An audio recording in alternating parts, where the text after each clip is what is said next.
इस आदमी का नाम गैरल्ड विलियम कॉटन था। इसने 2010 के आसपास कनाडा में एक कंपनी खोली। तब उसकी उम्र 25 साल थी। इस कंपनी में लोग ऑनलाइन बिटकॉइन खरीद सकते थे और उनको करेंसी में भी तब्दील कर सकते थे। आहिस्ता आहिस्ता लोगों का रुझान इस कंपनी की तरफ बढ़ने लगा और 5 साल तक तकरीबन 1 लाख से ज्यादा लोग इस कंपनी से मुंसलिक हो गए। 2018 तक लोगों ने $200 मिलियन इस कंपनी में इन्वेस्ट किए। इस सारे निजाम को गैरल्ड ही संभालता था। ये साल 2018 की बात है। गैरल्ड अपनी बीवी के साथ राजस्थान में घूमने फिरने गया, लेकिन यहाँ पहुंचने के बाद उसकी तबीयत अचानक खराब हो गई और राजस्थान के एक अस्पताल में उसकी मौत वाक़ई हो गई। गैरल्ड की ये कंपनी कनाडा की सबसे बड़ी क्रिप्टो करेंसी एक्सचेंज कंपनी थी, मगर हैरानी की बात यह है कि कनाडा में इस कंपनी का कोई भी ऑफिस मौजूद नहीं था। लोग ये बात नहीं समझ पा रहे थे कि गैरल्ड इस कंपनी को कैसे चलाता था। लोगों को बाद में इस बात का पता चला कि गैरल्ड इस कंपनी को अपने लैपटॉप से अपने घर में बैठे हुए हैंडल करता था। उसकी मौत के बाद एक बहुत गंभीर मसला खड़ा हो गया। दरअसल वो कंपनी के $200 मिलियन की क्रिप्टो करेंसी लैपटॉप के कोड वॉलेट में रखता था और इसका पासवर्ड सिर्फ उसी को पता था। मसला ये था कि इन पासवर्ड्स को कोई तोड़ भी नहीं सकता था, क्योंकि लैपटॉप का कोड वॉलेट इंटरनेट से मुंसलिक नहीं था। गैरल्ड ने ऐसा इसलिए किया कि कोड वॉलेट को कोई हैक ना कर सके। इस शख्स की ये अच्छाई लोगों के लिए मुसीबत का बायस बन गई, क्योंकि इस कंपनी में 1,15,000 लोगों के पैसे थे जो उसने लोगों को वापस करने थे। तकरीबन 3 माह बाद कोड वॉलेट के तमाम पासवर्ड तोड़ दिए गए। लेकिन दोस्तों, अब जो आप बात सुनेंगे उसे सुनकर आप हैरान और परेशान हो जाएंगे, क्योंकि बाद में पता चला कि कोड वॉलेट से $200 मिलियन गैरल्ड की मौत से 2 माह पहले निकाल लिए गए थे। सोचने की बात थी कि गैरल्ड ऐसा क्यों करेगा। लोग ये कयास आराइयां करने लगे कि उसकी मौत नहीं हुई, बल्कि वो एक बहुत बड़ा फ्रॉड कर रहा है और वो अपनी मौत का झूठा ड्रामा रचा रहा है। मगर गैरल्ड की मौत के बाद राजस्थान के अस्पताल ने उसका डेथ सर्टिफिकेट भी जारी किया था। लोगों का ये कहना था कि उसने हॉस्पिटल में भी झूठे डेथ सर्टिफिकेट के रुपए दिए थे। पुलिस इस मामले की तहकीक करने लगी, तभी उस शख्स के बारे में कुछ अजीबोगरीब बातें पता चली। एक अजीब बात यह थी कि उसकी शादी को अभी 2 ही माह हुए थे और उसकी मौत वाक़ई हो गई थी। मौत से पहले गैरल्ड ने एक वसीयत लिखी थी। इसके मुताबिक उसने अपने 1.5 करोड़ रुपए अपने 2 कुत्तों के नाम कर दिए थे। लोगों ने जब ऐसी बातें सुनी तो बहुत से लोगों का शक उसकी बीवी की तरफ गया। लोगों का कहना था कि हो सकता है शादी के बाद उसने अपने लैपटॉप के पासवर्ड अपनी बीवी को बताए हों, तब उसकी बीवी ने उसे मौत के घाट उतार कर सारे रुपए निकाल लिए होंगे। मगर पुलिस के हाथ ऐसा कोई सबूत नहीं लग सका जिससे ये अंदाजा हो सके कि उसकी बीवी मुल्जिमा है। उसकी बीवी का कहना था कि हो सकता है मेरे शौहर का लैपटॉप किसी ने हैक किया हो और सारे रुपए उसी ने निकाल लिए हों। पुलिस आज तक इस मामले की जांच पड़ताल कर रही है, मगर उन्हें कोई कामयाबी हासिल नहीं हो सकी और ये पता लगाने में नाकाम रही कि उसकी कंपनी के $200 मिलियन कहां गए। दोस्तों, इसमें कोई शक नहीं कि समुंदर अपनी गहराई में बहुत से राज छुपाए हुए है। रिसर्चर्स जब भी समुंदर को समझने की कोशिश करते हैं तो समुंदर उतना ही कॉम्प्लिकेटेड बन जाता है। ऐसा ही एक वाकया 2003 में पेश आया। इस वाकये ने पूरी दुनिया को हैरान कर दिया। 2003 में ऑस्ट्रेलिया के कुछ रिसर्चर्स शार्क की एक नस्ल के बारे में मालूमात हासिल करना चाहते थे। ग्रेट व्हाइट शार्क ये समुंदर की सबसे बड़ी नस्ल की शार्क है। रिसर्चर्स ने शार्क की कुछ नस्लों के साथ ट्रैकर लगाए ताकि वो ये अंदाजा कर सकें कि वो समुंदर में कितनी दूर और कितनी गहराई तक सफर कर सकती हैं। ये ट्रैकर शार्क के जिस्म का दर्जा हरारत, इसके तैरने की रफ्तार और हर हरकत का डेटा अपने अंदर स्टोर कर लेता है।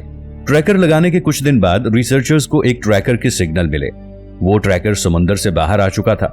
जाहिर सी बात है, शार्क तो समुंदर से बाहर नहीं आ सकती, इसलिए रिसर्चर्स ने जल्दी से उस ट्रैकर की लोकेशन का पता लगाया। ये ट्रैकर अमेरिका के समुंदर किनारे पड़ा हुआ पाया गया। इसकी हालत काफी खराब हो चुकी थी। जब इसे चेक किया गया तो इसके अंदर मौजूद डेटा महफूज था। रिसर्चर्स को इस डेटा से कुछ अजीब बातें पता चली जिन पर यकीन करना काफी मुश्किल काम लग रहा था। जिस शार्क पर यह ट्रैकर लगाया गया था उस शार्क को अल्फा का नाम दिया गया था। जब अल्फा के ऊपर यह ट्रैकर लगाया गया, कुछ दिन तक तो अल्फा बिल्कुल पुरसुकून रही और आराम से सफर करती रही। फिर अचानक अल्फा के जिस्म का दर्जा हरारत 20 डिग्री तक बढ़ गया।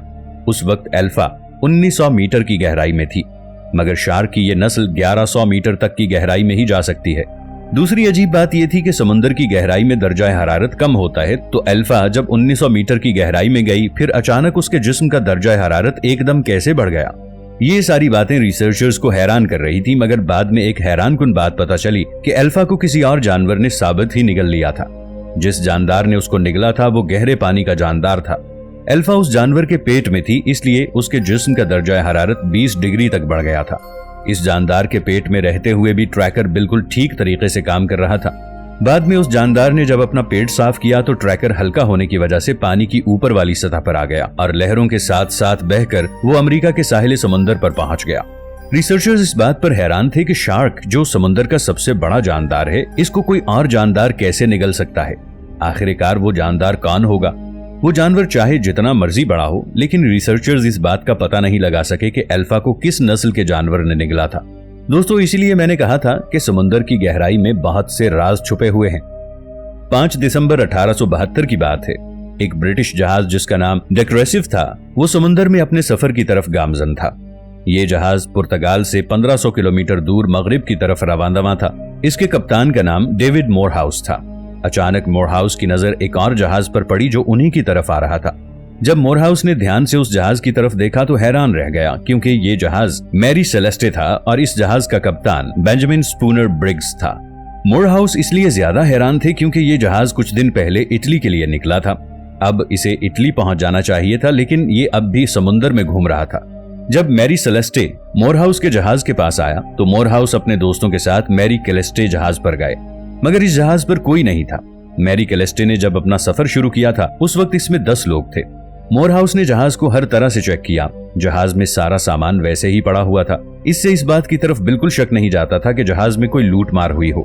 यहाँ तक कि मैरी कैलेस्टे जहाज में खाना भी पड़ा हुआ था, जो अगले 6 माह तक बआसानी पूरा हो सकता था। उन वक्तों में यूरोप के लोगों को पाइप का बहुत शौक था, इसलिए हर आदमी अपने पास एक पाइप रखता था, मगर मैरी कैलेस्टे पर सभी के पाइप एक जगह पर पड़े हुए थे। सोचने वाली बात है, अगर वो लोग जहाज को छोड़कर कहीं चले गए तो वो लोग अपना पाइप क्यों छोड़कर जाएंगे। जहाज को चेक करने पर एक डायरी भी मिली। इस पर 11 दिन पहले आखिरी एंट्री की गई थी, यानी पिछले 11 दिन से ये जहाज समुद्र में लावारिस घूम रहा था। मोरहाउस ये पता लगाने में नाकाम रहे कि उन लोगों के साथ क्या हुआ और वो लोग कहां गए, क्योंकि जहाज में ना ही लूटमार के निशानात थे, ना किसी समुद्री तूफान में ये फंसा था और ना ही किसी समुद्री जानवर ने इस जहाज पर हमला किया। फिर जहाज में मौजूद 10 लोग बीच समुद्र के जहाज को छोड़कर कहां चले गए। उन वक्तों में एक उसूल था कि किसी भी लावारिस जहाज को बाहिफाजत बाहर निकाल दिया जाता था और ये लावारिस जहाज जितने कीमत का बिकता था, इसका कुछ हिस्सा उसे दिया जाता था जो इस जहाज को बाहिफाजत समुद्र से बाहर निकालता था। ये एक कानून था और मोरहाउस इस कानून के बारे में बहुत अच्छे तरीके से जानते थे। इसीलिए वो इस जहाज को अपने जहाज के पीछे बांधकर यूरोप ले गए। वहां जाकर उसने जहाज की कहानी सभी लोगों को सुनाई, मगर किसी ने उसकी कहानी का यकीन नहीं किया। लोगों को इस बात का यकीन नहीं आ रहा था कि समुद्र के दरमियान से लोग जहाज में से किस तरह गायब हो गए। यहाँ तक कि मैरी कैलेस्टे कंपनी ने मोरहाउस पर इल्जाम लगा दिया कि उन्होंने और उनके साथियों ने इस जहाज पर हमला किया था ताकि वो एक अच्छा इनाम वसूल कर सकें। 3 माह तक तहकीकात करते रहने के बावजूद भी मैरी कैलेस्टे कंपनी मोरहाउस पर इल्जाम साबित नहीं कर सकी, इसलिए उस कंपनी को मोरहाउस को इनाम देना पड़ा। लेकिन आज तक ये बात राज बनी हुई है कि इस जहाज पर बैठे हुए 10 लोग कहाँ गए, उन लोगों के साथ क्या मामला हुआ कि उन्हें जहाज को इसी तरह समुद्र में छोड़कर जाना पड़ा।